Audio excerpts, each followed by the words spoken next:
Hello बच्चों, कैसे हैं आप सभी लोग। हम आशा करते हैं आप स्वस्थ होंगे और अपनी बोर्ड प्रिपरेशन को कंटिन्यू कर रहे होंगे।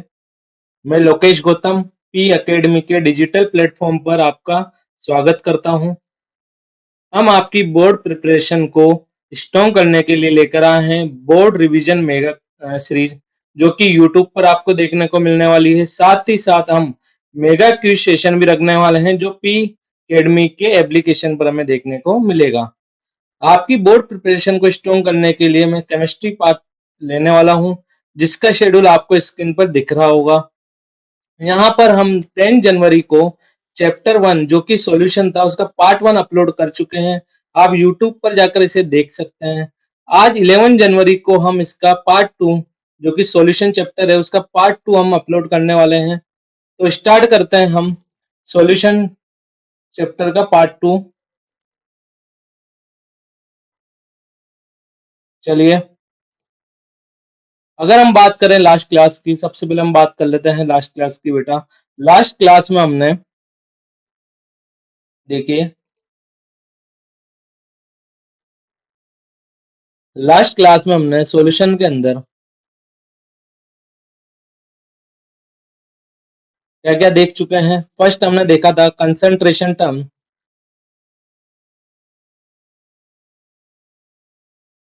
कंसंट्रेशन टर्म्स,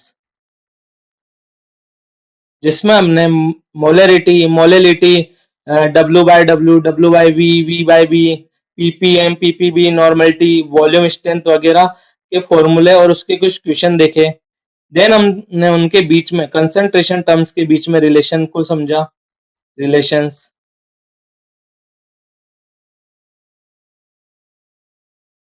थर्ड हमने पार्ट लिया था राउट्स लॉ, जिसमें हमने दो केस पर बात करी थी। फर्स्ट, जब दोनों liquid, both liquid are volatile, और सेकंड केस था हमारा जो हमारा सोल्यूट है वो नॉन वोलेटाइल हो। दोनों केस पर हम बात कर चुके थे। उसी के साथ हमने आगे बात कर रहे हैं। नेक्स्ट हमारा टॉपिक है कोलिगेटिव प्रॉपर्टीज। अब हम बात करने वाले हैं colligative properties.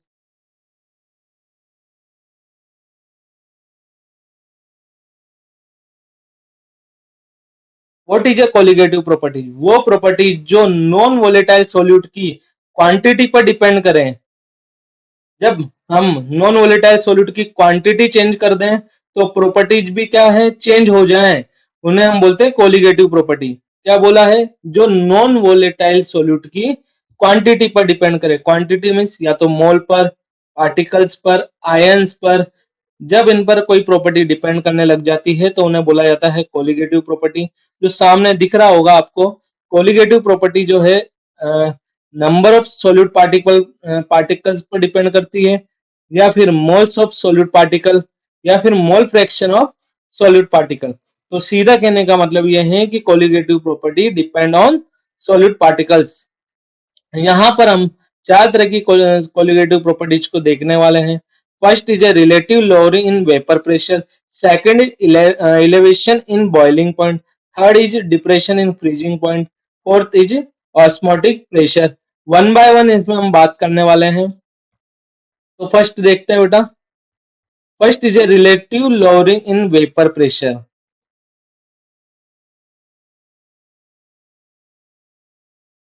Relative lowering in vapour pressure.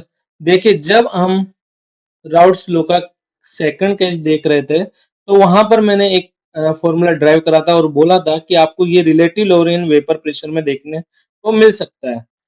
लेकिन हम सबसे पहले कॉन्सेप्ट को समझते हैं।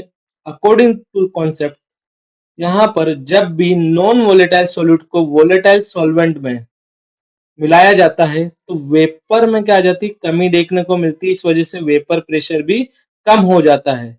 समझते हैं। जैसे कि मानिए कि हमारा कोई वोलेटाइल सॉल्वेंट है। देखिए, आपको दिख तो रहा है ना? चलिए, दिख रहा है। ये आपका वोलेटाइल सॉल्वेंट है। अब इस वोलेटाइल सॉल्वेंट के अंदर जो भी वेपर बन रही होगी वो कहाँ से बन रही होगी? सरफेस से बन रही होगी, क्योंकि वेपराइजेशन जो प्रोसेस होता है वो एक सरफेस फेनोमिना होता है। जो भी वेपर बन रही होगी वो सरफेस से बन रही होगी। सरफेस पे जो सॉल्वेंट के पार्टिकल्स हैं वो वेपर में चेंज हो रहे होंगे, और एक वेपर प्रेशर को जनरेट कर रहे होंगे। अब इसमें मैं नॉन वोलेटाइल सॉल्यूट को मिला रहा हूँ। जब मैंने नॉन वोलेटाइल सॉल्यूट को इसमें मिलाया तो एक होमोजेनियस मिक्सचर हमें देखने को मिला, जो कि अब यहाँ पर जो सरफेस पर है वो सॉल्यूट के पार्टिकल्स भी है और सॉल्वेंट के पार्टिकल्स भी हैं। दोनों के पार्टिकल्स यहाँ पर मौजूद है। क्या सॉल्वेंट के पार्टिकल्स के लिए जो सरफेस एरिया था सॉल्यूशन बनाने पर वो कम हो गया क्या?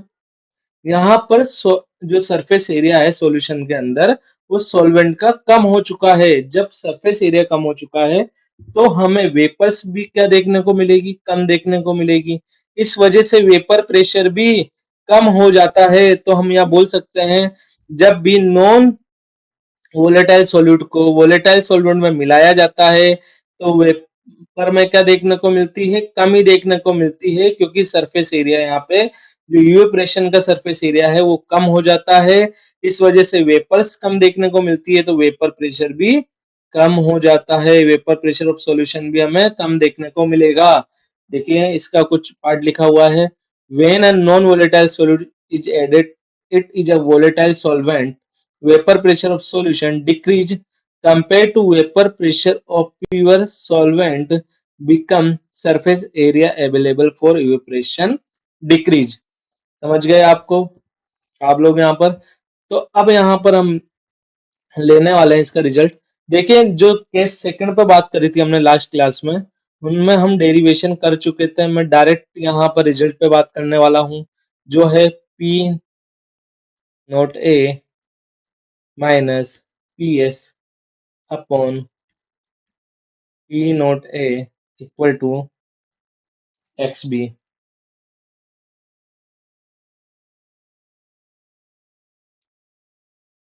ये हमारा डायरेक्ट रिजल्ट था जो वहां पर देखने को मिला था, जिसमें हमने बोला था this is a result of relative lowering in vapour pressure.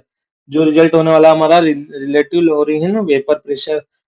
अब यहाँ पर क्या मैं एक्स बी को मोल फ्रैक्शन की टर्म्स में अगर सिंप्लीफाई करूं तो क्या इस तरह लिखा जा सकता है? P nought A minus P X upon P nought A equal to N B. B is a solute, यहाँ पे लिख देते हैं। जो बी है हमारा वो सॉल्यूट है, पूरे चैप्टर में यही मान के चलते हैं। ए हमारा सॉल्वेंट है। तो ये जो मोल फ्रैक्शन है ये किसके मोल फ्रैक्शन है? सॉल्यूट के हैं। Mole fraction of solute X B is a mole fraction of solute N B upon N A plus N B. इसको इस तरह भी लिखा जा सकता है। अगर जो हमारा सॉल्यूशन डाइल्यूट हो, डाइल्यूट के केस में क्या हुआ? डाइल्यूट सॉल्यूशन, डाइल्यूट सॉल्यूशन के केस में समझते हैं।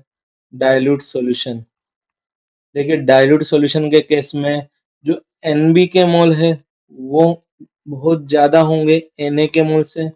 सही बात। जब एन ऐसा होने वाला है तो मैं क्या, नहीं गड़बड़ लिख दिया बेटा। Na के मोल जो होंगे वो ज्यादा होंगे Nb से, Na के, क्योंकि सॉल्वेंट है ना, सॉल्वेंट हमारा वाटर है, डाइल्यूट करने पर सॉल्वेंट जो है वो बढ़ जाता है कंपेयर टू सॉल्यूट। तो यहाँ पर हम ये लिख सकते हैं Na प्लस Nb को लगभग Na भी लिखा जा सकता है। तो ये हो जाएगा हमारा P nought A minus P X upon P nought A equal to N B upon N A. Only applicable for dilute solution। Second formula for relative lowering in vapour pressure, जो कि एप्लीकेबल होता है only and only dilute solution के लिए। हम दोनों फॉर्मूलों को याद रखेंगे। साथ में जो क्वेश्चन थे इसके वो मैं लास्ट क्लास में आपको करा चुका हूँ। अगर आपको दोबारा से करने हैं तो जो लास्ट इसका लेक्चर था उसे देखिए और उसमें कुछ क्वेश्चन हैं वो करिए। अब हम आगे बढ़ रहे हैं।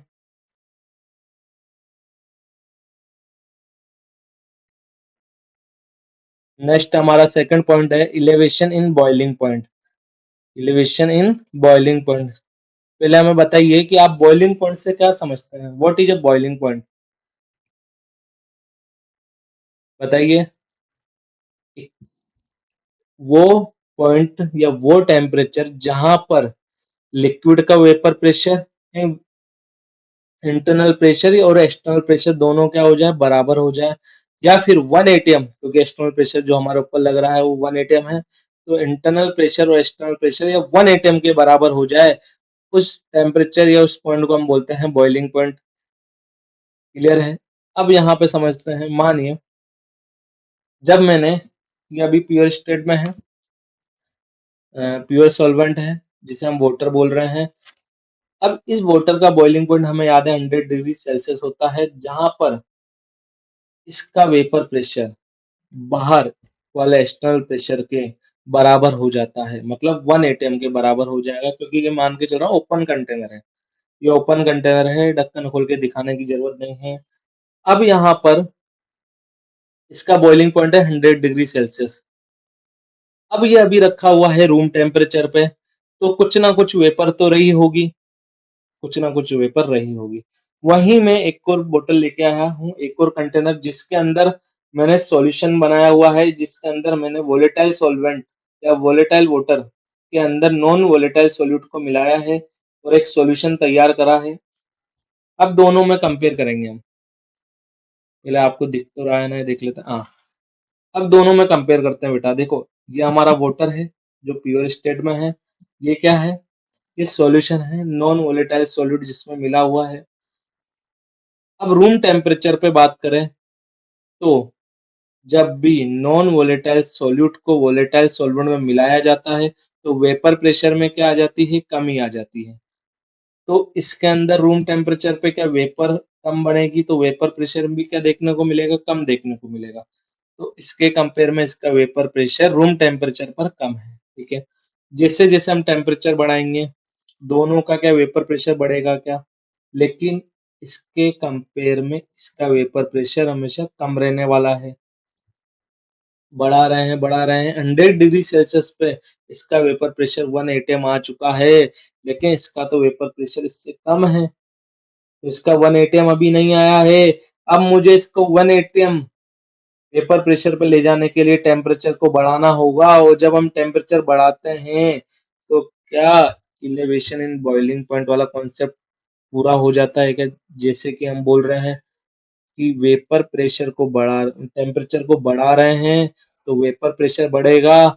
जब वेपर प्रेशर 1 atm के बराबर हो जाएगा, तो वहां पर क्या सॉल्यूशन का बॉइलिंग पॉइंट आ चुका होगा, क्या वो 100 डिग्री सेल्सियस के ऊपर आया है क्या।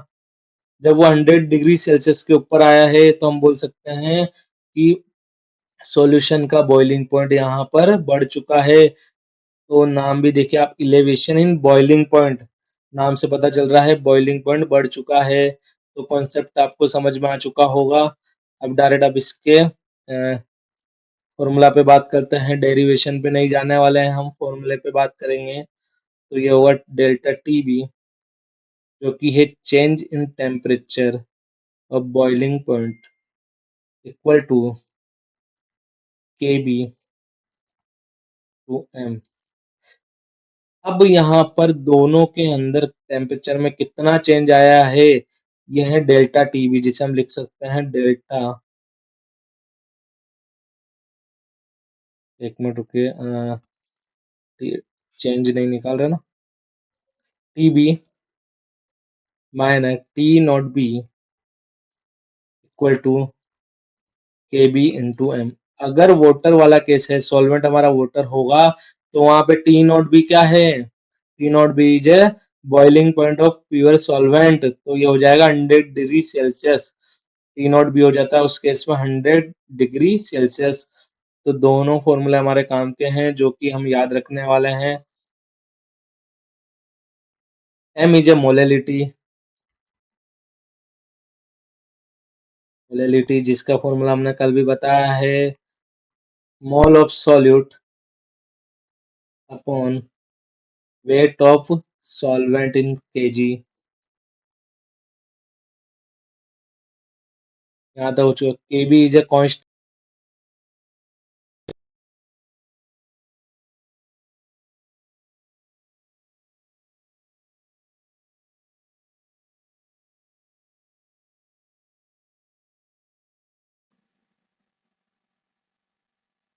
हो जाता है 0.52 केल्विन केजी पर मोल। ये वाटर के केस में वैल्यू है 0.52 केल्विन केजी पर मोल। अब इसके ग्राफ को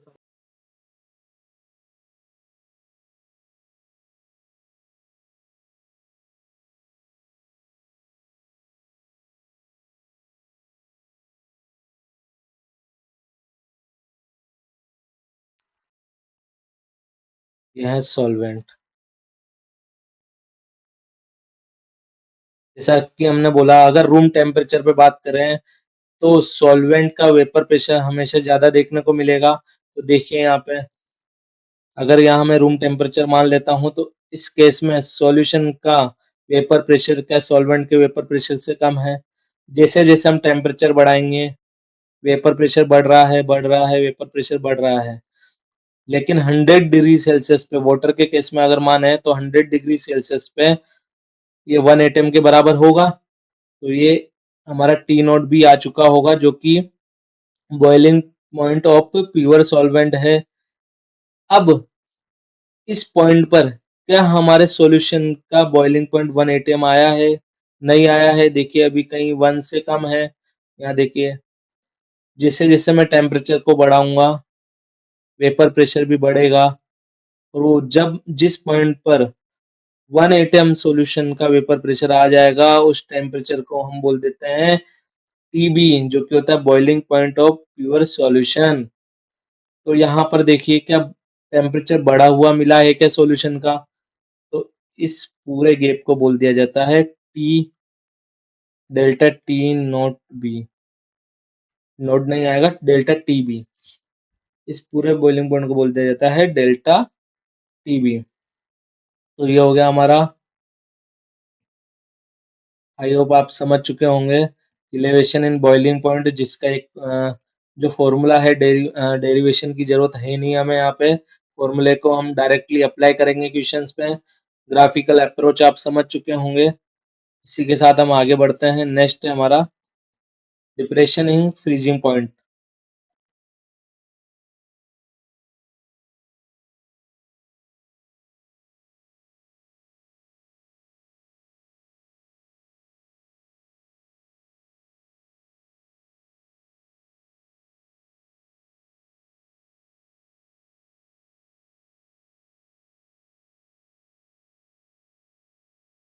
नेक्स्ट है हमारा डिप्रेशन इन फ्रीजिंग पॉइंट। पहले हम समझते हैं what is a freezing point. Freezing point क्या होता है? फ्रीजिंग पॉइंट क्या होता है बेटा? जहां पर vapour pressure of solid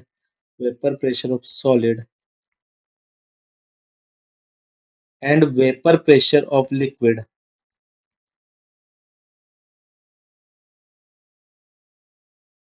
equal आ जाए, उस पॉइंट को बोला जाता है फ्रीजिंग पॉइंट या मेल्टिंग पॉइंट। फ्रीजिंग पॉइंट या मेल्टिंग पॉइंट, या हम ये भी बोल सकते हैं वो इक्विलिब्रियम स्टेट जहां पर सॉलिड और लिक्विड दोनों स्टेट हमें देखने को मिले। वो टेम्परेचर या वो इक्विलिब्रियम स्टेट जहां पर सॉलिड और लिक्विड दोनों हमें देखने को मिले, उसे हम बोलते हैं फ्रीजिंग पॉइंट या मेल्टिंग पॉइंट। ठीक है। अब बेसिक अगर डेफिनेशन देखें हम सॉलिड और लिक्विड की, तो क्या बोला जाता है कि जो सॉलिड के पार्टिकल्स है वो पास पास होते हैं, जबकि लिक्विड के पार्टिकल्स सॉलिड के कंपेयर में थोड़ा दूर दूर हमें देखने को मिलते हैं। सही बात है। सॉलिड के पार्टिकल्स बहुत पास पास होते हैं, जबकि लिक्विड के पार्टिकल्स हमें सॉलिड के कंपेयर में थोड़ा दूर दूर देखने को मिलते हैं। क्लियर है। अब हम यहाँ पर बात करें, सबसे पहले बात करते हैं वही प्योर सॉल्वेंट, जिसे हम वाटर मान के भी बात समझा रहे हैं आपको। प्योर सॉल्वेंट की बात करी जाए, मतलब वाटर। वाटर का फ्रीजिंग पॉइंट होता है 0 डिग्री सेल्सियस। 0 degree Celsius. अब समझते हैं। देखिए अभी ये रूम टेम्परेचर पे है, अभी ये लिक्विड फेज में है, तो इनके पार्टिकल्स कुछ इस तरह रहे होंगे, अभी दूर दूर होंगे। जैसे जैसे हम टेम्परेचर को कम करेंगे ये पास में आएंगे, पास में आएंगे। और जब ये सॉलिड फॉर्म में कन्वर्ट हो रहे होंगे, जब बहुत पास आ चुके होंगे उस टेम्परेचर पर, क्या ये सॉलिड फॉर्म में कन्वर्ट हो चुके होंगे? और वो टेम्परेचर हमारा 0°C रहा होगा। ठीक है, अब मैं वहीं पे नॉन वोलेटाइल सॉल्यूट को वोलेटाइल सॉल्वेंट में मिला के एक होमोजेनियस मिक्सचर हमने तैयार कर लिया है, जहां पर सभी जगह हमें सॉल्यूट के पार्टिकल पूरे सॉल्यूशन में देखने यूनिफॉर्मली देखने को मिलने वाले हैं। क्लियर? अब यहाँ पे जैसे जैसे वही लिक्विड फेज में है, अब हम क्या करेंगे, टेम्परेचर को कम करेंगे तो मॉलिक्यूल्स पास पास आएंगे। जब ये पास पास आ रहे होंगे तो 0°C पर भी ये सॉलिड फॉर्म में कन्वर्ट नहीं हुए होंगे। क्यों नहीं हुए होंगे? जब ये पास में आ रहे होंगे बेटा, तो इनके बीच में सॉलिड के पार्टिकल्स भी आ रहे हैं। वहां पर जब हम प्योर वाटर में बात कर रहे थे तो ओनली सॉल्वेंट के पार्टिकल्स थे, लेकिन यहाँ पर सॉलिड के पार्टिकल्स भी आ चुके हैं। और जब बीच में सॉलिड के पार्टिकल्स आ चुके हैं तो ये बहुत ज्यादा पास में नहीं आ पाएंगे। सॉल्वेंट के पार्टिकल बहुत ज्यादा पास में नहीं आ पाएंगे, इसके लिए हमें टेम्परेचर को और कम करना होगा। टेम्परेचर को और कम करेंगे तब ये सॉलिड फॉर्म में कन्वर्ट हो पाएंगे। तो यहाँ पर क्या टेम्परेचर में कमी आ गई है। जब हमने सॉल्यूशन नॉन वोलेटाइल सॉल्यूट को वोलेटाइल सॉल्यूट में मिलाया तो क्या टेम्परेचर में कमी आई है, मतलब फ्रीजिंग पॉइंट में कमी देखने को मिली है। इसलिए हमने बोला है डिप्रेशन इन फ्रीजिंग पॉइंट,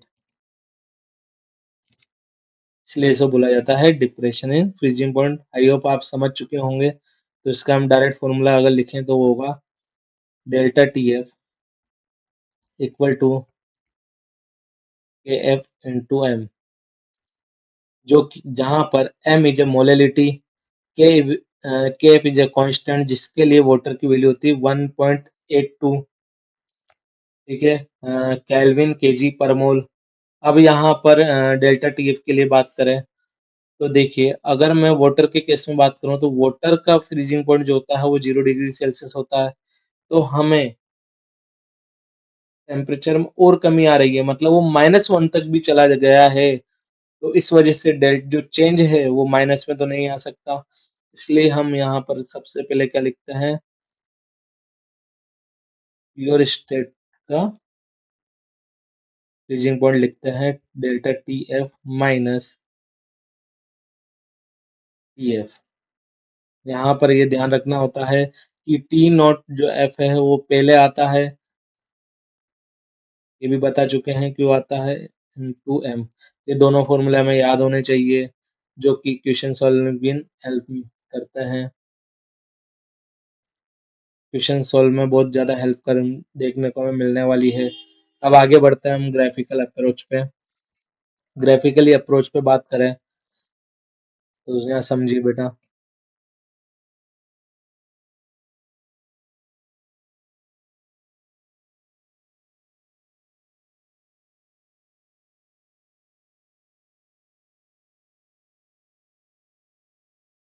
देखिए फ्रीजिंग पॉइंट के लिए मैंने एक और डेफिनेशन आपको बताया था कि सॉलिड का वेपर प्रेशर और लिक्विड का वेपर प्रेशर दोनों जब बराबर आ जाते हैं, जिस स्टेट पे वो बराबर आ जाते हैं, जिस टेम्परेचर पे वो बराबर आ जाते हैं, उसे हम बोल देते हैं फ्रीजिंग पॉइंट। अब यहाँ समझिए, अभी टेम्परेचर जो है सॉल्यूशन का मान लेते हैं कुछ यहाँ पर होगा, तो सॉल्वेंट का वेपर प्रेशर और सॉल्यूशन का वेपर प्रेशर हमें देखने को मिल रहा है। जैसे जैसे हम टेम्परेचर कम करते जाएंगे वेपर प्रेशर में कमी देखने को मिलेगी। और इस पॉइंट पर आकर, जो कि मान लेते हैं अगर ये वाटर है तो ये इस पॉइंट पर आकर ये 0°C हो जाएगा। वहां पर हमें क्या देखने को मिलेगा, इसका फ्रीजिंग पॉइंट देखने को मिलेगा। लेकिन वहीं सॉल्यूशन अभी फ्रीजिंग पॉइंट नहीं आया है, इसके लिए हमें टेम्परेचर को और कम करना होगा। जब टेम्परेचर को कम करेंगे तो ये फ्रोजन जो हमें देखने को मिल रहा है इस पॉइंट पर जाकर हमें क्या देखने को मिलेगा, टीएफ देखने को मिलने वाला है। समझ गए होंगे आप बात को। वो दोनों का जो डिफरेंस होगा वही हमारा डेल्टा टीएफ होने वाला है। ठीक है, यहाँ पर हम कुछ इसके यूज के बारे में बात करने वाले हैं कि क्या क्या यूज हमें देखने को मिलते हैं। सबसे पहले मैं इसका एक और पॉइंट बता दूं बेटा, जब भी बात कर रहे हैं हम वेपर की या फिर फ्रीजिंग की, या बॉइलिंग पॉइंट की, तो ओनली सॉल्वेंट के पार्टिकल्स का ही वेपराइजेशन हो रहा है या फिर सॉलिडिफिकेशन हो रहा है। यहाँ पे सॉल्यूट के पार्टिकल्स का कोई भी वेपराइजेशन या सॉलिडिफिकेशन नहीं हो रहा है, ये हमें याद रखना है। नेक्स्ट हम यूज के बारे में बात करने वाले हैं कि दोनों जो हम पढ़ रहे हैं प्रॉपर्टी, उनका यूज क्या क्या है। देखिए, first is ethylene glycol is used as anti freezing agent in car in car radiator in cold region. ठंडे प्रदेशों में, कोल्ड रीजन्स में जो इथाइलिन ग्लाइकोल है, जो कि एक नॉन इलेक्ट्रोलाइट सॉल्यूट है, जो कि ये भी बोल सकते हैं नॉन वोलेटाइल और नॉन इलेक्ट्रोलाइट सॉल्यूट है इथाइलिन ग्लाइकोल, जिसका यूज एंटी फ्रीजिंग एजेंट के रूप में कार रेडिएटर में किया जाता है, जिस जो क्या काम करता है बेटा, फ्रीजिंग पॉइंट को और कम कर देता है। जहां वो -10 पे जमने वाला था, वहीं अब -40 पे जमेगा या -30 पे जमेगा। तो यहाँ पर अब कार रेडिएटर के अंदर जो ऑयल्स वगैरह हैं, वो इतनी जल्दी फ्रीज नहीं हो पाते हैं ठंडे प्रदेशों में, ताकि इंजन को स्टार्ट करने में कोई दिक्कत नहीं हो। ठीक है। सेकंड पॉइंट है हमारा कोलिगेटिव प्रॉपर्टी, ये भी गलत लिखा है। टाइप राइटिंग कोलिगेटिव प्रॉपर्टी आप समझ चुके होंगे। कोलिगेटिव प्रॉपर्टी पूरा गलत है ये तो। Colligative property are used to determine molar mass of unknown solute. बेटा ये पूरी गलती जो है, ये छापने वालों की गलती है। छापने में भी अक्ल की जरूरत होती है, जो यहाँ पर यूज नहीं हुई है। लेकिन हमें पता है ये लिखा हुआ है कोलिगेटिव प्रॉपर्टीज, हम मान लेंगे are to determine molar mass of unknown solute. जो भी कोलिगेटिव प्रॉपर्टीज होती है, उनका यूज अननोन मोलर मास, जैसे कि माने कोई सॉल्यूट है जिसका हमें मास निकालना है, हमें पता लगाना है कि इसका मोलर वेट क्या होगा, तो मोलर वेट को, अननोन मोलर वेट को फाइंड आउट करने के लिए ही कोलिगेटिव प्रॉपर्टीज का यूज करा जाता है। नेक्स्ट है हमारा camper is the best solvent for determination of molar mass by delta T F method. It cap value is very high. बिल्कुल, जो कैंपर है वो, देखिए हम यहाँ पर जो कोलिगेटिव प्रॉपर्टीज का use unknown molar weight of solute को फाइंड आउट करने में करते हैं, जिसमें सबसे अच्छा जो सॉल्वेंट होता है वो कैंपर होता है। क्यों? क्योंकि यहाँ पर जो इसके कैप की वैल्यू है, वो बहुत ज्यादा हाई होती है। इस वजह से इसमें बोल सकते हैं हम एरर आने के चांसेस कम हो जाते हैं।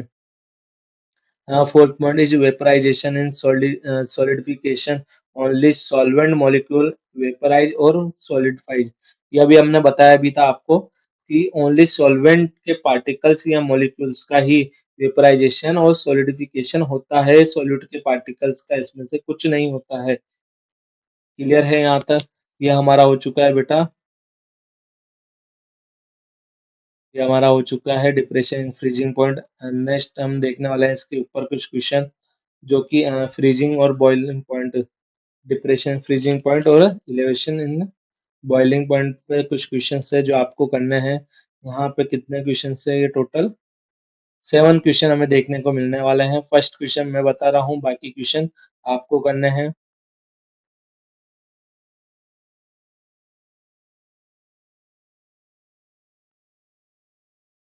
देखिए, हमें 30 gram urea is dissolve in 100 gram water, then find boiling point and freezing point of solution. Solution का बताना है, और सबसे पहले हमें पता होना चाहिए यहाँ पर जो सॉल्यूशन बन रहा है वो किसका है? यूरिया प्लस वाटर होने वाला है। चलिए इसको थोड़ा इधर ले लेते हैं। जो सॉल्यूशन देखने को मिल रहा है वो है यूरिया प्लस वाटर। जब यूरिया प्लस वाटर का है तो हमें पता चल चुका है कि सॉल्वेंट हमारा क्या है? वाटर है। जब सॉल्वेंट हमारा वाटर है, सॉल्वेंट हमारा यहाँ वाटर होने वाला है, तो उस केस में क्या हुआ है? हाँ, उस केस में जो टी नॉट बी है, वो बॉइलिंग पॉइंट जो होता है प्योर सॉल्वेंट का, वो होता है हमारा 100 डिग्री सेल्सियस। और वहीं अगर मैं बात करूँ टी नॉट एफ की, तो वो होता है हमारा 0 डिग्री सेल्सियस। क्लियर है यहाँ तक? अब यहाँ अगर मैं आगे बात करी जाए तो 30 ग्राम यूरिया। अब यहाँ पर हम सबसे पहले हमें पता होना चाहिए टी, डेल्टा टी एफ जो होता है वो होता है हमारा K F into molality. Delta T F को हम क्या ये भी लिख सकते हैं क्या, T F minus T naught F equal to K F into M. इसको लिखा जा सकता है। जब इसको लिखा जा सकता है तो यहाँ मोलिलिटी हमें पता है, फॉर्मूला हमने पढ़ाया हुआ है आपको। मोलिलिटी इक्वल टू होता है mole of solute upon volume weight of solvent. तो यहाँ पे ये हो गया 30 बाय यूरिया का मोलर वेट होता है 60 upon 100 gram of water upon 1000, क्योंकि यहाँ पे जो वैल्यू आती है वो केजी में आने वाली होती है। तो ये हो गया 1/2 और ये कैंसिल आउट होकर इंटू 10। तो यहाँ पे जो मोलिलिटी देखने को मिलेगी वो हमें देखने मिलने वाली है 5। ये 5 मोलिलिटी देखने को मिलने वाली है। अब यहाँ पर हम देखिए, यहाँ पर हम क्या करने वाले हैं, टीएफ की वैल्यू फाइंड आउट करने वाले हैं, क्योंकि टीएफ क्या है, बॉइलिंग पॉइंट ऑफ सॉल्यूशन। तो टीएफ निकालने के लिए टी नॉट एफ हमें दिया हुआ है 100, ये बी आएगा, सॉरी बेटा, बॉइलिंग पॉइंट निकाल रहे हैं तो यहाँ पे बी आएगा। ये फ्रीजिंग पॉइंट का लिख दिया है, बॉइलिंग पॉइंट के लिए बी आता है, थोड़ा हम सही कर लेंगे। ठीक है, तो ये हो गया हमारा boiling point of solution minus boiling point of solvent जो कि दिया हुआ है 100 डिग्री सेल्सियस। अब यहाँ 100 डिग्री सेल्सियस दिया हुआ है, लेकिन हमें ये भी तो याद रखना है ये सेल्सियस में नहीं डलेगा, यहाँ पे ये डलेगा केल्विन में। तो केल्विन के लिए हम इसको चेंज कर लेंगे, तो ये हो जाएगा 373। बस ये बताने के लिए लिखा हुआ था, क्योंकि 273 प्लस 100 हो जाता है 373 equal to K B. Water के लिए के बी की वैल्यू हमें याद रखनी है, जो कि होती है 0.52, और हमें मोलिलिटी हमें मिली है 5। जब इसको हम सोल्व करेंगे तो हमें आंसर देखने को मिलने वाला है टीवी का।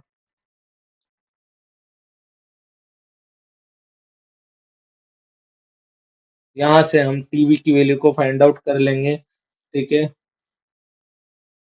इसी तरह से नेक्स्ट हमारा क्वेश्चन था इसमें freezing point of solution. Freezing point के लिए भी delta T F equal to K F into M ये होगा।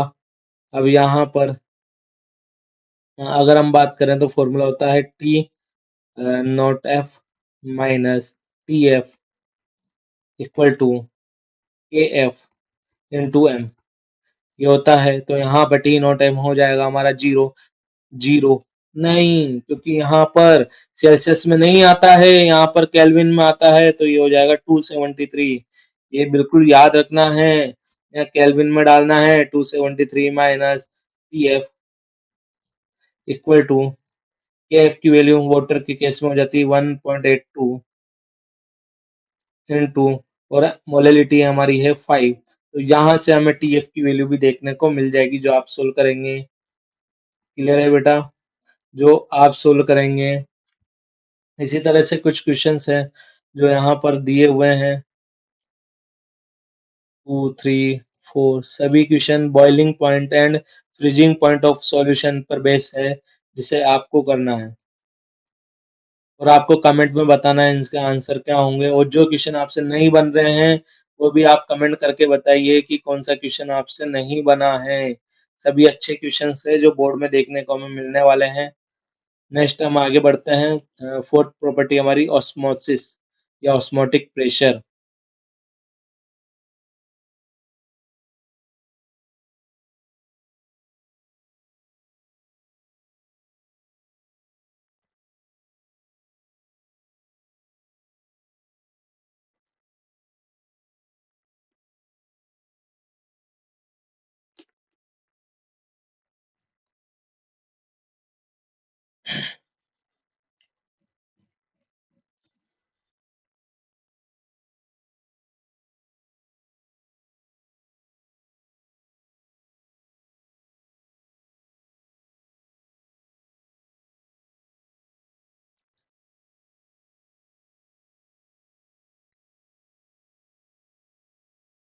अब हम बात करने वाले हैं ऑस्मोसिस, जो कि हमारी fourth property and last property देखने को मिलने वाली है। ऑस्मोसिस इज ऑस्मोसिस क्या होता है बेटा? सॉल्वेंट मॉलिक्यूल सॉल्वेंट पार्टिकल्स का high concentration to low concentration की तरफ फ्लो होना, मतलब डाइल्यूट सॉल्यूशन से कंसंट्रेटेड सॉल्यूशन की तरफ सॉल्वेंट पार्टिकल का फ्लो होना इज ए ऑस्मोसिस। ये एक स्पॉन्टेनियस प्रोसेस होता है। हम बोलने वाले हैं यहाँ पर, डायग्राम से समझते हैं बेटा।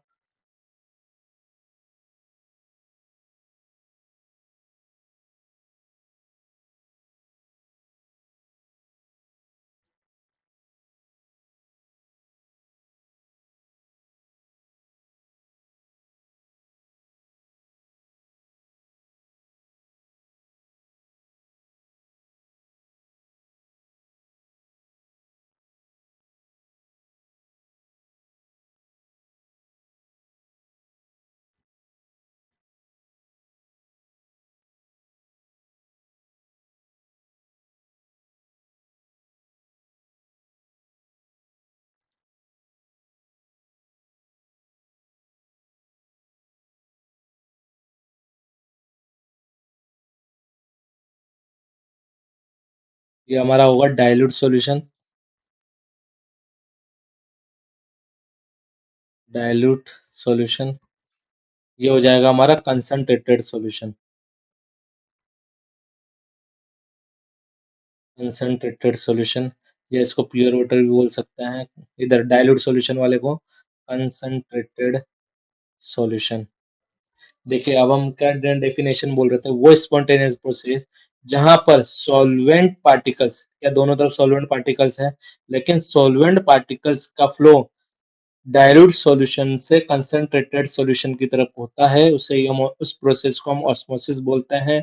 या high concentration to low concentration की तरफ होता है, उसे हम बोलते हैं ऑस्मोसिस। कुछ इस तरह से फ्लो हो रहा है। अब ये फ्लो तो हो रहा है, लेकिन जो ये रेड वाली जो मैंने जाली बनाई है, या रेड वाली जो बॉर्डर है, उसे हम बोलते हैं एसपीएम।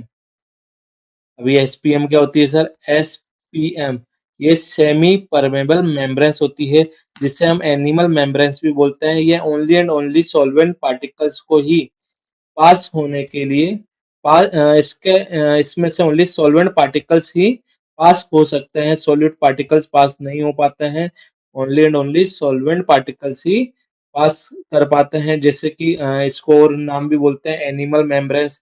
जैसे कि ये हमारी जो स्किन होती है, ये भी एक तरह की मेम्ब्रेन्स है, एसपीएम टाइप मेम्ब्रेन्स है, इसे बोलते हैं एनिमल मेम्ब्रेन्स।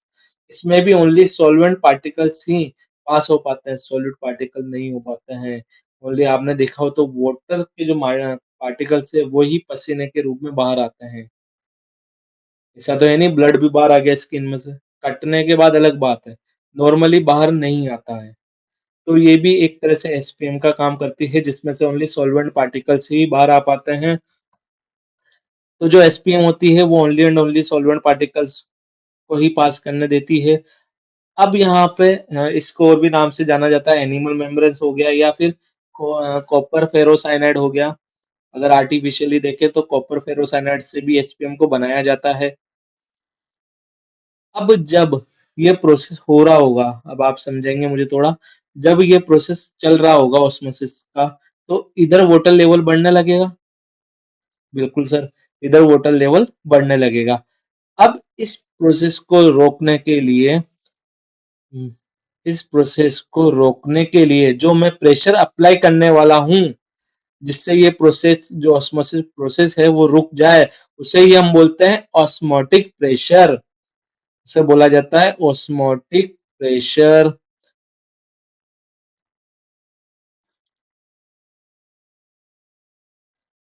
वो प्रेशर जिसको अप्लाई करने से ऑस्मोसिस प्रोसेस रुक जाए, उस प्रोसेस प्रेशर को बोला जाता है ऑस्मोटिक प्रेशर। जब मैं जितना ये ऊपर फ्लो प्रेशर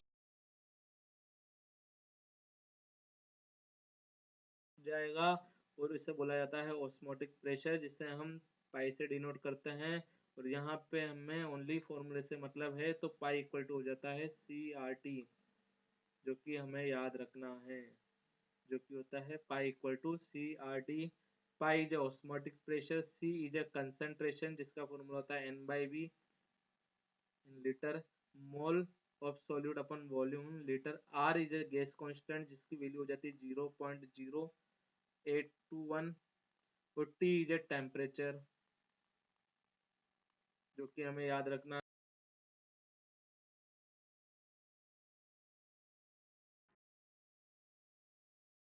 ऑस्मोटिक प्रेशर की।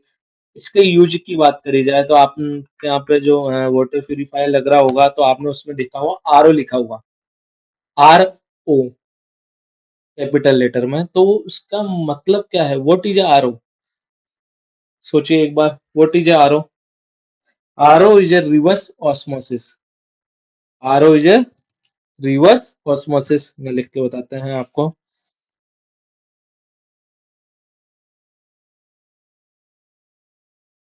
RO रिवर्स ऑस्मोसिस, ये होता है रिवर्स ऑस्मोसिस। अब रिवर्स ऑस्मोसिस क्या होता है बेटा? देखो, अभी अब मैं थोड़ा सा डायग्राम में चेंज कर रहा हूँ according to reverse osmosis topic.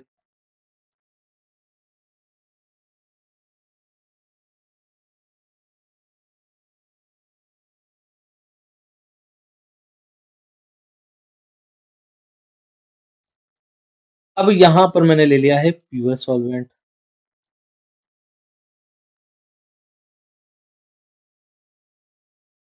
और यहाँ पर मैंने लिया है इम्प्योर सॉल्वेंट या कंसंट्रेटेड सॉल्वेंट, जो भी आप बोलना चाहो, कोई सॉल्यूशन, इम्प्योर सॉल्वेंट। ठीक है, हमारे पास टाइम कम है इसलिए हम एक ही में ही सब काम कर रहे हैं। आपको और समझना हो तो आप स्टॉप करके भी देख सकते हैं। तो हम बात कर रहे थे, अब देखिए, इस जो ऑस्मोसिस प्रोसेस हो रहा था जिसमें क्या हो रहा था, जो हमारा प्योर सॉल्वेंट पार्टिकल्स थे वो कहाँ जा रहे थे? कंसंट्रेटेड या बोल सकते हैं लो लेवल की तरफ जा रहे थे, high concentration to low concentration की तरफ फ्लो कर रहे थे, क्योंकि यहाँ पर हाई कंसंट्रेशन है सॉल्वेंट पार्टिकल की, तो वो लो कंसंट्रेशन की तरफ फ्लो कर रहे थे। तो उस प्रोसेस को रोकने के लिए हमने एक प्रेशर अप्लाई करा था, जिसे हमें बोला था ऑस्मोटिक प्रेशर पाई। यहाँ तक क्लियर है? अब यहाँ पर ये प्रोसेस रुक चुका है, अब यहाँ प्रोसेस रुक चुका है, आपने उतना प्रेशर लगा दिया है कि ये प्रोसेस रुक चुका है। लेकिन अब मैं अगर प्रेशर को बढ़ा दूं बेटा, प्रेशर को बढ़ा दिया जाए, देखिए मैंने प्रेशर बढ़ा दिया है, प्रेशर को बढ़ा दिया जाए, पी एक्सटर्नल और लगा दिया जाए, जब प्रेशर को बढ़ा दिया जाएगा क्या फ्लो इस साइड से इस साइड होने लग जाएगा? क्या फ्लो जो होगा वो इम्प्योर सॉल्वेंट से प्योर सॉल्वेंट की तरफ जाने लग जाएंगे? कौन? Solvent particles.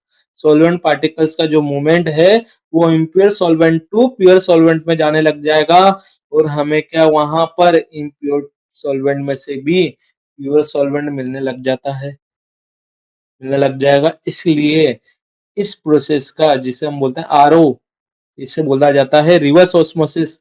ऑस्मोसिस मतलब high concentration to low concentration, लेकिन हमने एक्सटर्नल प्रेशर को बढ़ा दिया है और जो फ्लो है वो low concentration to high concentration होने लग गया है, इसलिए इसे बोला जाता है reverse osmosis.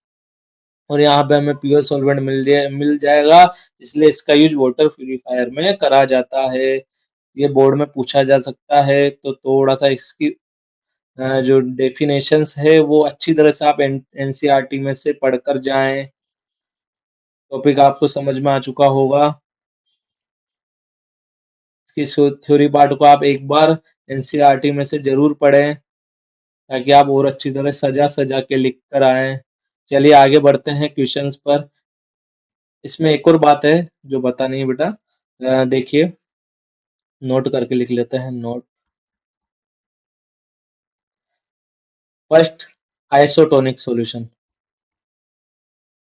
What is isotonic solution? Isotonic solution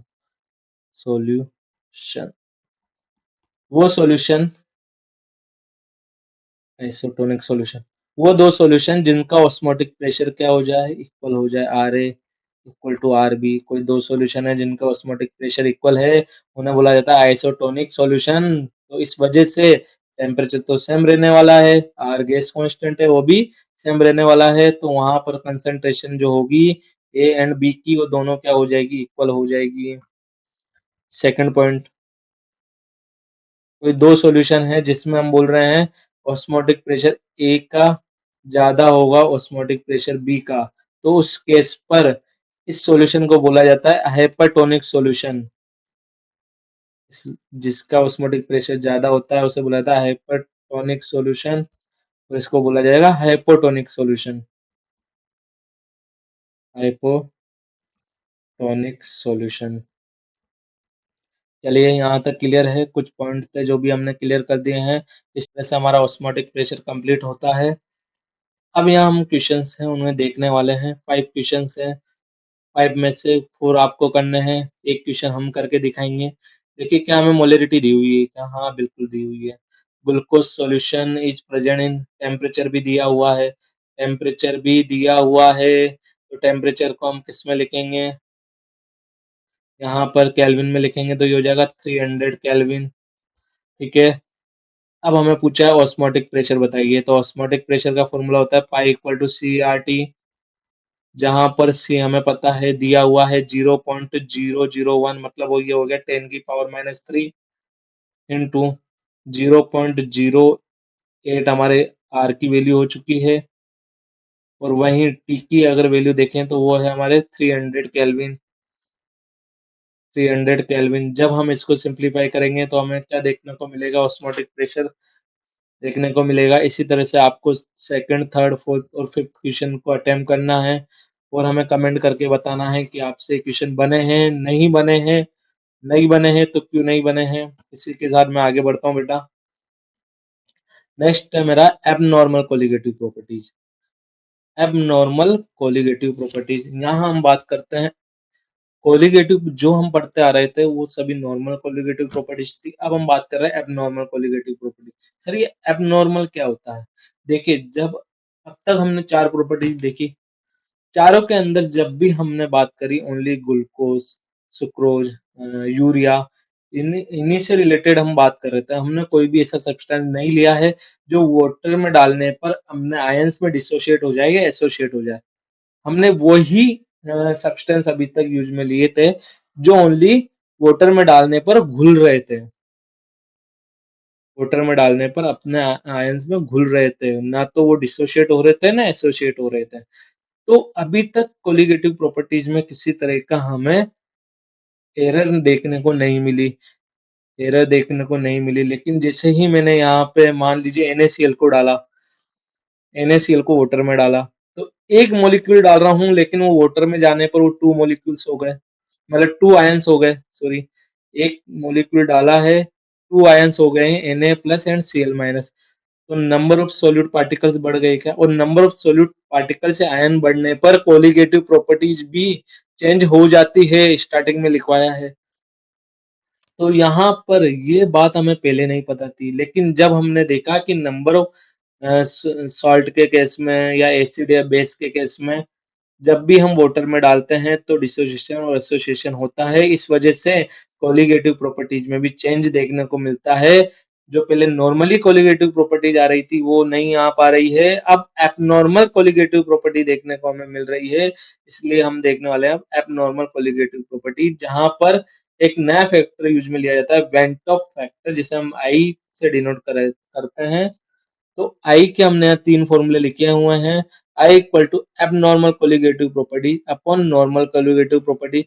अगर आई की वैल्यू निकालनी है तो कोई भी, जैसे मान लीजिए एबनॉर्मल कोलिगेटिव, आपने डिप्रेशन फ्रीजिंग पॉइंट पर बात कर रहे हैं, तो उससे जो वैल्यू हमें मिली है अपॉन नॉर्मल वाले से जो वैल्यू मिली है, उन दोनों का जो डिफरेंस होगा वो हमारा आई होगा।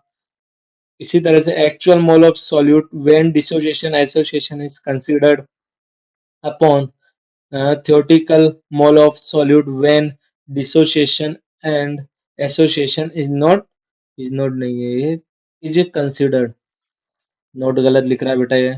हाँ, third is I equal to theoretical molar mass upon observe molar mass. ये तीन तरह के फॉर्मूले हैं जो हमें आई की वैल्यू को फाइंड आउट करने में हेल्प करते हैं।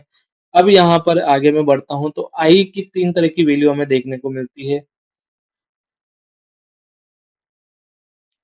यहाँ पर हमें आई की तीन तरह की वैल्यू देखने को मिलती है, जब आई इक्वल टू वन हो, या i equal to greater than one हो, या हो सकता है i equal to less than one हो।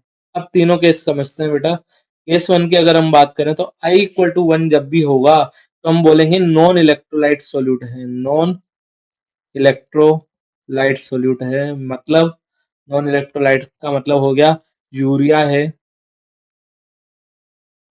यूरिया, ग्लूकोज, सुक्रोज, ये सभी क्या होते हैं, नॉन इलेक्ट्रोलाइट सोल्यूट होते हैं, जिनके लिए आई की वैल्यू इक्वल टू वन होने वाली है। जब भी आई ग्रेटर देन वन होगा, वो जो केस होगा वो होगा डिसोसिएशन का केस। उस केस को हम बोलते हैं डिसोसिएशन। वहां पर डिसोसिएशन हो रहा होगा, इसलिए जो आई की वैल्यू होगी वो ग्रेटर देन वन आने वाली है। जैसे कि मान लो NaCl, KCl, और अगर बात करें तो H2SO4, या MgCl2, ये सभी को वाटर में जब डाला जाता है तो नंबर ऑफ ये अपने आयंस में डिसोशिएट हो जाते हैं, तो इस वजह से नंबर ऑफ आयंस भी बढ़ जाते हैं, और वहां पर आई जो है वो ग्रेटर देन वन आता है। आई लेस देन वन जो होता है वो एसोसिएशन के केस में आता है, एसोसिएशन।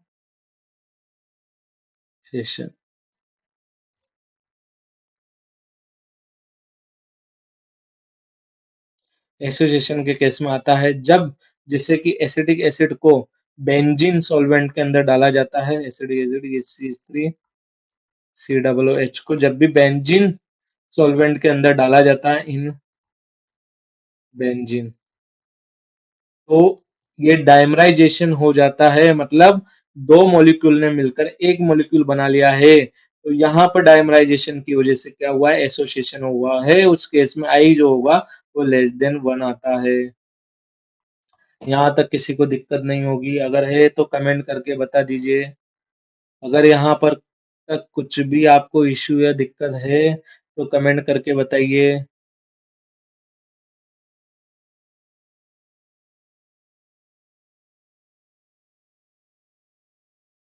तो हम आगे बढ़ रहे हैं बेटा, हमें लगता है अभी तक कोई इश्यू नहीं है आपको। तो ये तो क्वेश्चंस आ गए हैं, तो इसके पहले हम बात करते हैं आई के कुछ फॉर्मूले की। देखिए, आई के हम दो फॉर्मूले हैं जिनका डेरिवेशन हम करते हैं, लेकिन हम यहाँ पर डायरेक्ट उनके रिजल्ट को यूज में लेने वाले हैं। आई का जब भी डिसोसिएशन हो रहा होगा, डिसोसिएशन, डिसोसिएशन के केस में जो आई होगा वो होगा i equal to one plus N minus one alpha. अगर डिसोसिएशन का केस है और आई अगर हमें फाइंड आउट करना है तो वो होगा one plus N minus one alpha. N जो होगा वो नंबर ऑफ आयंस है, जैसे कि KCl, KCl को जब मैं वाटर में डालूंगा तो ये टूटेगा K plus and Cl minus ion. तो इस केस में जो इसके नंबर ऑफ आयंस है वो होगा टू। MgCl2, MgCl2 को जब वाटर में डाला जाता है तो Mg प्लस दो Cl माइनस आयन दे रहा होगा, इस वजह से टोटल आयन हो गए थ्री। तो जो N है वो नंबर ऑफ आयंस है इन वाटर या इन solvent. Alpha is a degree of dissociation, आपको पता है DOD, डिग्री ऑफ डिसोसिएशन, जिसकी वैल्यू हमें दी जाएगी। अगर एसोसिएशन का केस है, एसोसिएशन, एसोसिएशन के केस में अगर हम बात करें तो आई इक्वल टू होने वाला है i equal to one plus one upon n minus one alpha. Association के केस में ये हो जाता है i equal to one plus one upon n minus one alpha, जहां पर एन जो है, n is a number of ions, जैसे कि अभी हमने बात करी थी एसिटिक एसिड जो था बेंजीन में, अभी बताएंगे चलो। डीओडी, हाँ एसिडिक एसिड था जो बेंजीन में, CH3COOH। चले इस पे ही बात कर लेते हैं अब।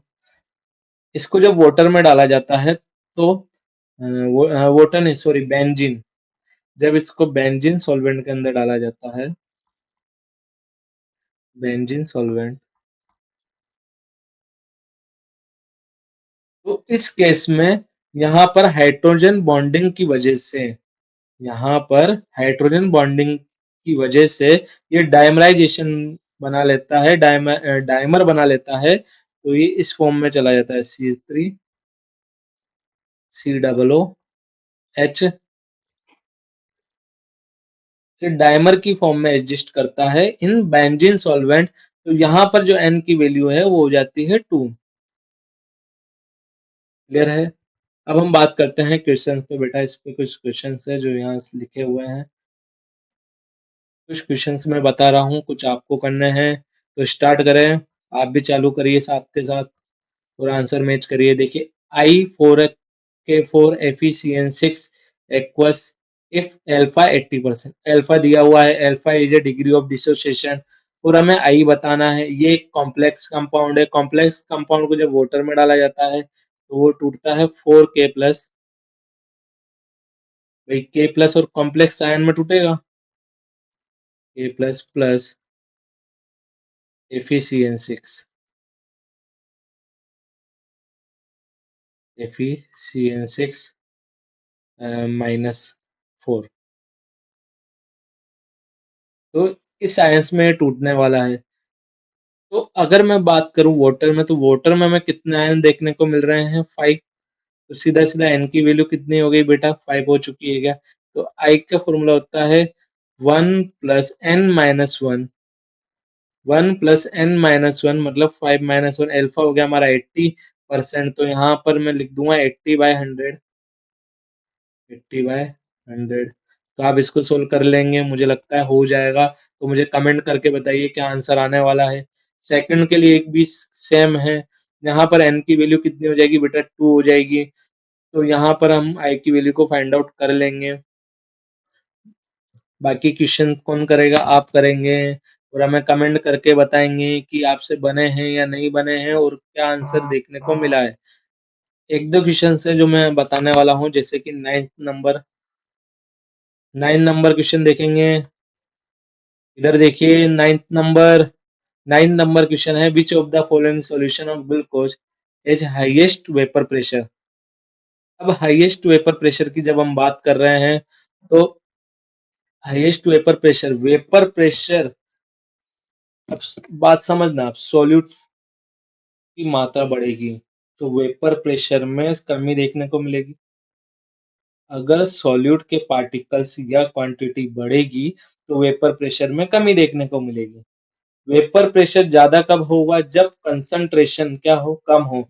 अगर यहाँ पर देखें तो कंसंट्रेशन किसकी कम देखने को मिल रही है, 0.1 m एंड 0.1 m। तो यहाँ पर जो थर्ड वाला ऑप्शन है उसकी कंसंट्रेशन कम है, इस वजह से ग्लूकोज का जो वेपर प्रेशर है वो हमें हाईएस्ट देखने को मिलेगा।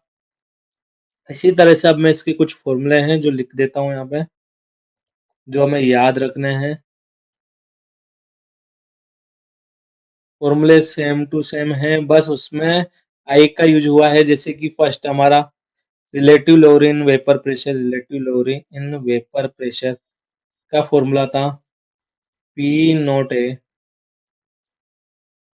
Minus Px upon P0A equal to X B, और एक्स बी को हम लिखते हैं यहाँ पर एन बी अपॉन NB+NA, जहां पर आई को इस तरह से हम यूज करने वाले हैं क्योंकि नंबर ऑफ आयंस बढ़ेंगे, नंबर ऑफ सॉलिड पार्टिकल्स बढ़ रहे हैं, सॉलिड पार्टिकल्स बढ़ रहे हैं तो मोल भी बढ़ेंगे। जैसे कि देखो यहाँ पर जो एन बी है वो किसको रिप्रेजेंट करता है, mole of solute, mole of solute. तो पार्टिकल्स जो है वो आई बता रहा है हमें, कि डिसोसिएशन हुआ है, एसोसिएशन हुआ है, उसके बेसिस पे हम आई की वैल्यू फाइंड आउट करेंगे और आई इंटू एन बी हम यहाँ पर लिखने वाले हैं।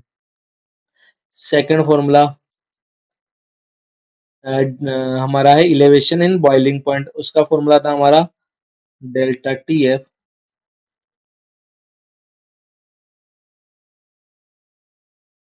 नोट आएगा नहीं, नोट नहीं आएगा, ओनली डेल्टा टी एफ आएगा।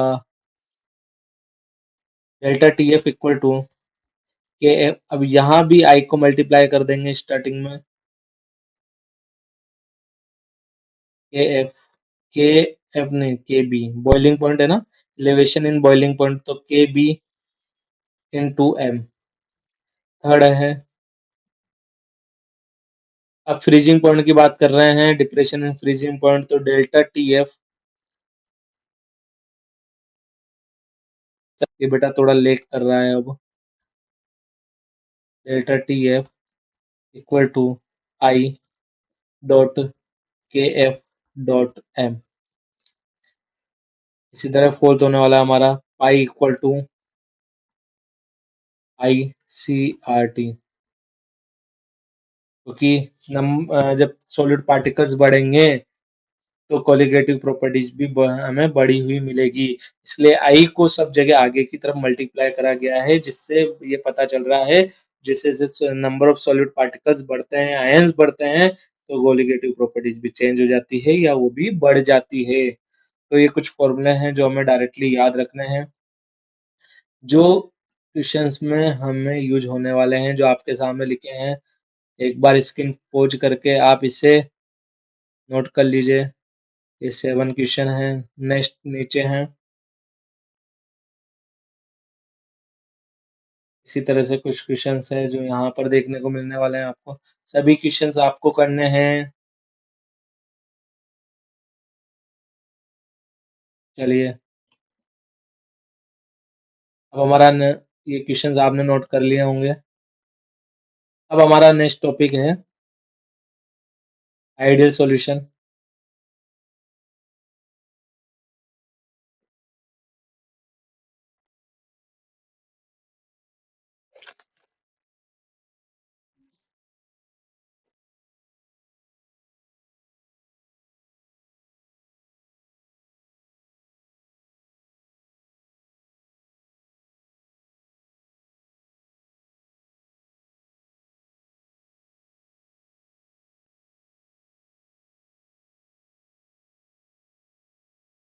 नेक्स्ट टॉपिक है हमारा ideal solution. What is ideal solution? वो सॉल्यूशन जो सभी टेम्परेचर और कंसंट्रेशन पर राउल्ट्स लॉ को फॉलो करे, वो होता है हमारा आइडियल सॉल्यूशन। जो सभी टेम्परेचर एंड कंसंट्रेशन पर वो सॉल्यूशन जो सभी टेम्परेचर एंड कंसंट्रेशन पर राउल्ट्स लॉ को फॉलो करे, वो होता है हमारा आइडियल सॉल्यूशन। इसको समझते हैं बेटा आप?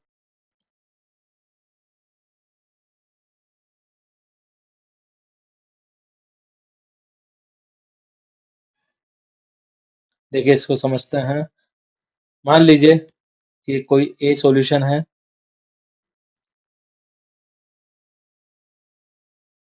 ए लिक्विड, ये हमारा बी लिक्विड है। अब इन दोनों लिक्विड को मैंने मिलाया और एक नया सॉल्यूशन बना लिया है। इसमें से ए हमारा सॉल्वेंट है, बी इज सॉल्यूट, और दोनों लिक्विड फॉर्म में है, और एक हमारा सॉल्यूशन देखने को मिलता है जो कि होता है ए बी सॉल्यूशन।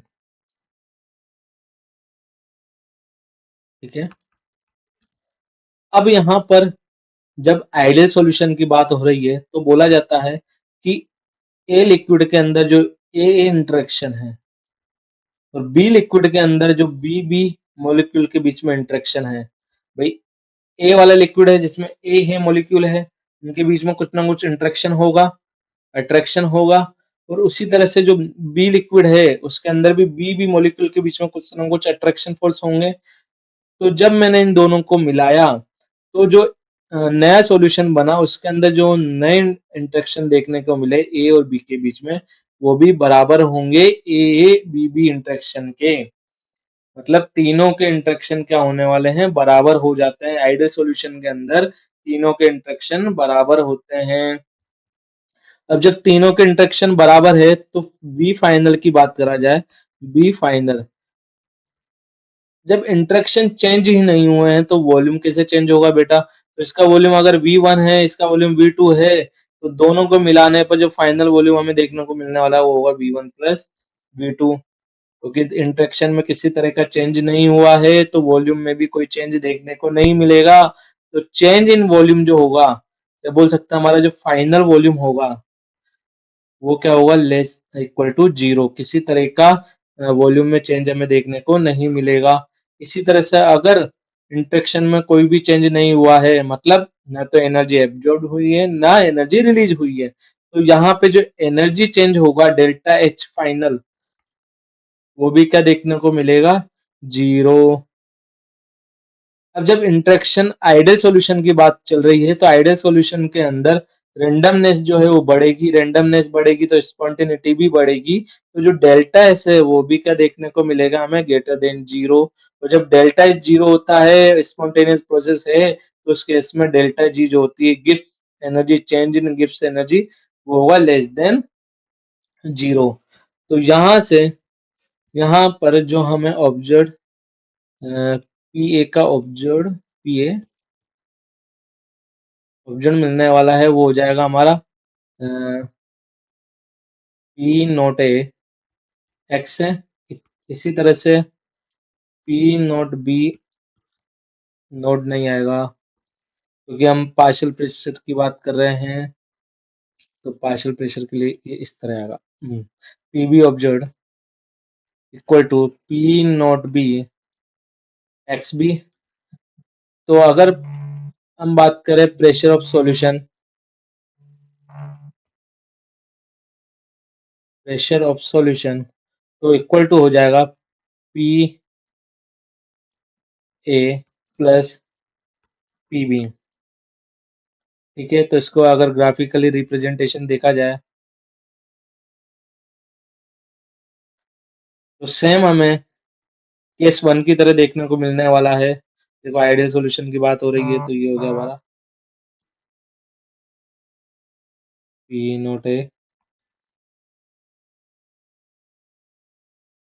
ये हो गया पी नोट बी। यहाँ पर अगर हम बात करें तो ये एक्स से जो होगा वो लेस देन जीरो होगा। ये हम सब बता चुके हैं बेटा केस वन में, राउट्स लॉ जब पढ़ रहे थे वहां पर ये बता चुके हैं किस तरह से ये ग्राफ बना है। तो मुझे लगता है हमें यहाँ ज्यादा टाइम पास करने की जरूरत नहीं है। आपको देखना है तो आप जो लास्ट लेक्चर है वहां पर जाकर देख सकते हैं किस तरह से ये ग्राफ बना है, हमने बता दिया है। तो इस तरह से हम देखने वाले दिखेगा, और जब सॉल्यूशन की बात होगी पीएस, तो कुछ इस तरह से ये पीएस हो जाएगा। पीएस मतलब वेपर प्रेशर ऑफ सॉल्यूशन। तो ये हमारा ग्राफिकल रिप्रेजेंटेशन हो गया for ideal case, for ideal solution. तो आइडियल सॉल्यूशन के बाद हम लेते हैं non ideal solution. Non ideal solution क्या होता है वो हम आगे देखने वाले हैं, देखिए।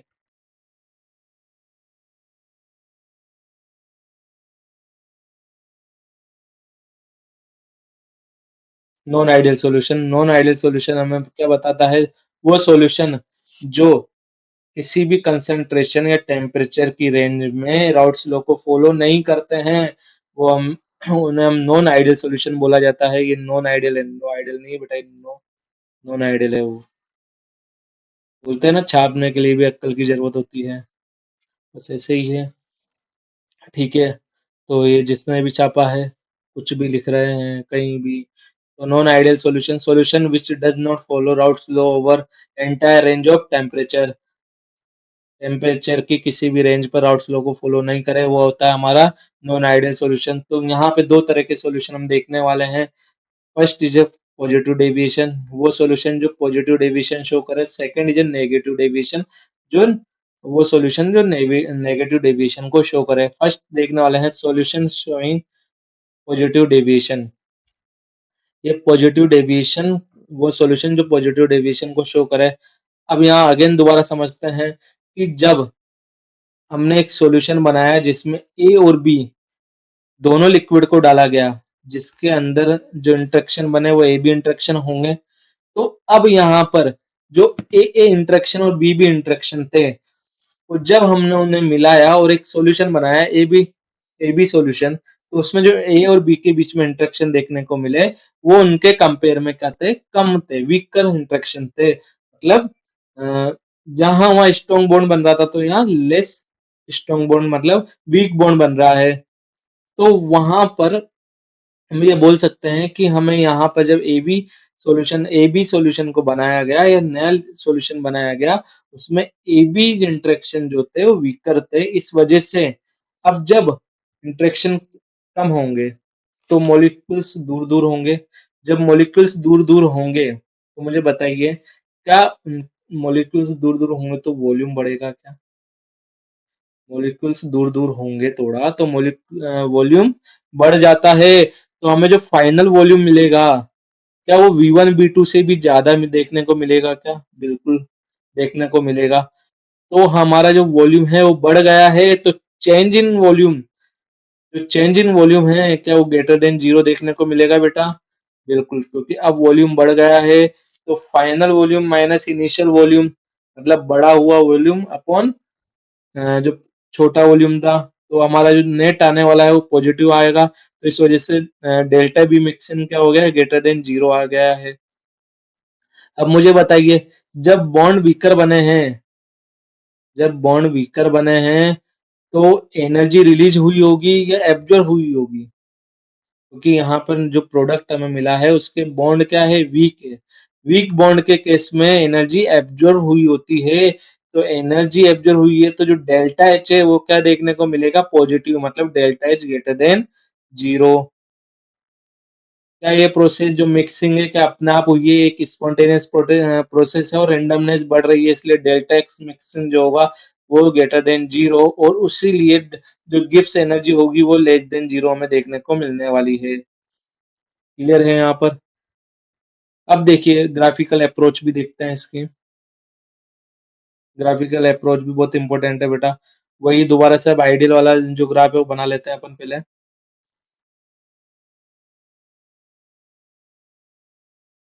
ये हमारा था पी नोट बी, ये था पी नोट ए। हाँ, यहाँ पर एक्स है जीरो था, और यहाँ एक्स है वन था, और X B one, X B zero. ये जो लाइन थी डिनोट कर रही थी हमें पी बी को, ये लाइन डिनोट करती है पी ए को, और यहाँ पर एक जो लाइन होती है वो डिनोट करती है पी एस को। सही है? अब बात को समझना, पी ए जो एब्जॉर्ब हुआ, जब वो भी क्या होगा, ज्यादा होगा, प्रेशर हमें ज्यादा देखने को मिलेगा क्योंकि इंटरेक्शन कम, तो वेपर प्रेशर ज्यादा। पढ़ा था लास्ट क्लास में, इंटरेक्शन कम तो वेपर प्रेशर ज्यादा। तो देखिए पीएस का क्या, ये नॉर्मल लाइन से वेपर प्रेशर हमें ज्यादा देखने को मिलेगा कुछ इस तरह से। तो ये कुछ इस तरह से हमें वेपर प्रेशर ज्यादा देखने को मिलेगा। जब इंटरेक्शन कम है तो पीबीबी का वेपर प्रेशर भी हमें ज्यादा देखने को मिलने वाला है। तो ये कुछ इस तरह से होगा, क्योंकि हमें अब बढ़ी हुई वैल्यू मिलेगी।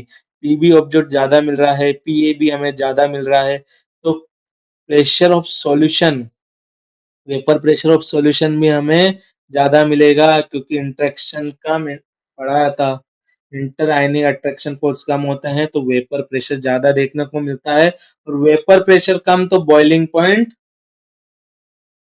Vapour sorry vapour pressure, inter inter ionic attraction force ज्यादा होते हैं, तो हाँ वेपर प्रेशर कम देखने को मिलता है। लेकिन यहाँ पर इंटर आयनिक अट्रैक्शन फोर्स क्या है, कम है, तो वेपर प्रेशर क्या देखने को मिल रहा है, ज्यादा। इंटर आयनिक अट्रैक्शन फोर्स कम तो वेपर प्रेशर ज्यादा, तो बॉइलिंग पॉइंट कम।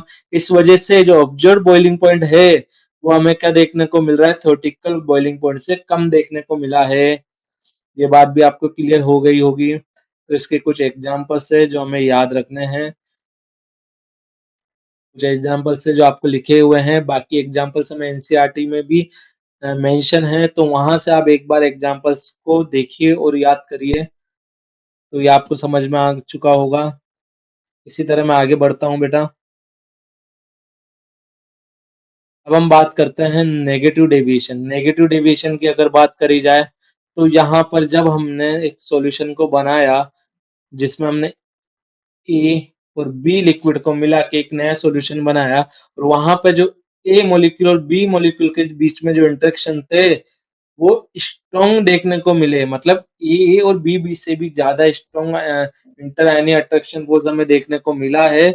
इस वजह से यहाँ पर इस वजह से इंटर आयनी अट्रैक्शन फोर्स ज्यादा होगा। तो इंटर आयनी अट्रैक्शन फोर्स ज्यादा होगा तो मुझे बताइए क्या मॉलिक्यूल्स पास पास होंगे? जब मॉलिक्यूल पास पास होंगे तो वॉल्यूम भी क्या हो जाएगा? कम हो जाएगा। वॉल्यूम में क्या देखने को मिलेगी? कमी देखने को मिलेगी। इस वजह से वी फाइनल जो होगा वो V1 V2 जो ओरिजिनल में आना चाहिए था उससे कम देखने को मिलेगा।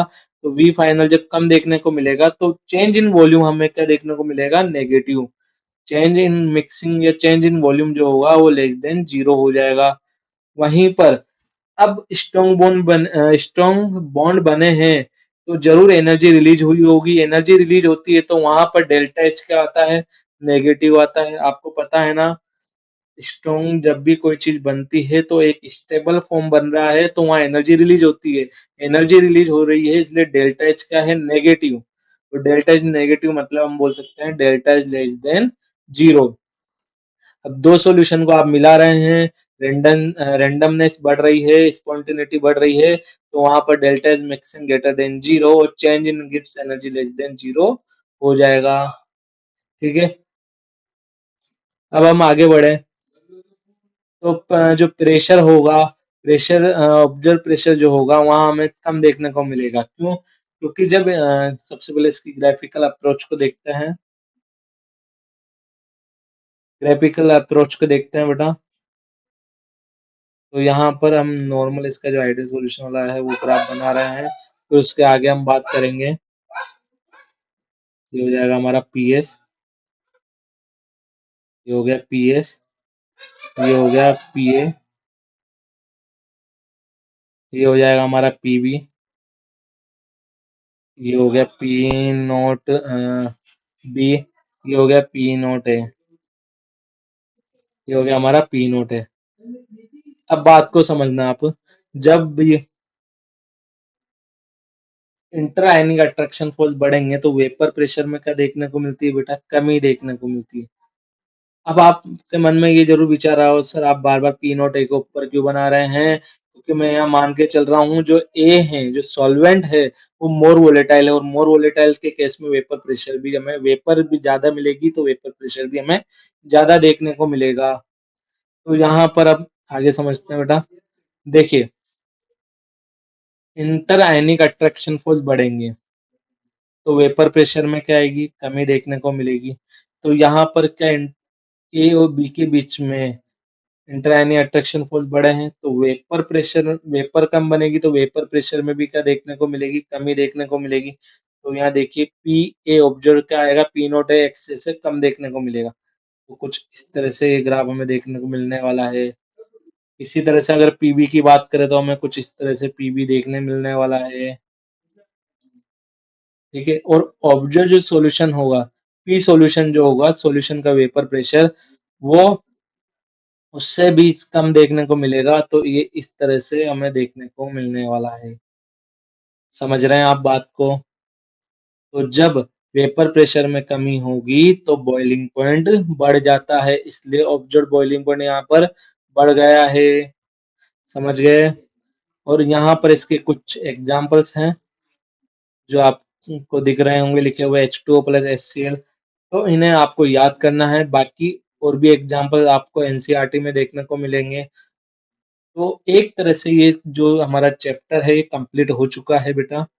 दो जो सॉल्यूशन है वो हमने 2 लेक्चर में कंप्लीट करा है क्योंकि ये एक रिवीजन क्लास है जहां पर हम जल्दी से जल्दी चीजों को कवर कर सकें ताकि आपका जो टाइम है वो बच पाए और आप जल्दी से इसको देखकर एक क्विक रिवीजन जो है चैप्टर का वो कर सकें। तो हमने यहाँ पर आपकी सारी जितने भी पॉइंट्स थे सॉल्यूशन चैप्टर के अंदर उनको कवर करा है। क्वेश्चंस हमने कुछ क्वेश्चंस आपके लिए भी रखे हैं जो आपको करने हैं ताकि आपकी जो बोर्ड प्रिपरेशन है उसको स्ट्रॉन्ग बनाया जाए।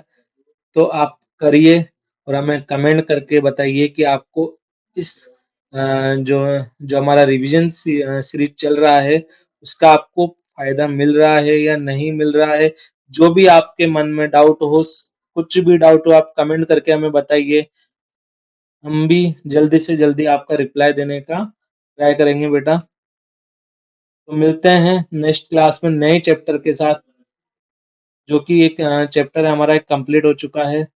थैंक यू बेटा। तो आप कंटिन्यू लगे रहिए, अपने 12th बोर्ड को और स्ट्रॉन्ग बनाइए, रिवीजन करिए और ज़्यादा से ज़्यादा क्वेश्चन ट्राई करिए। थैंक यू बेटा।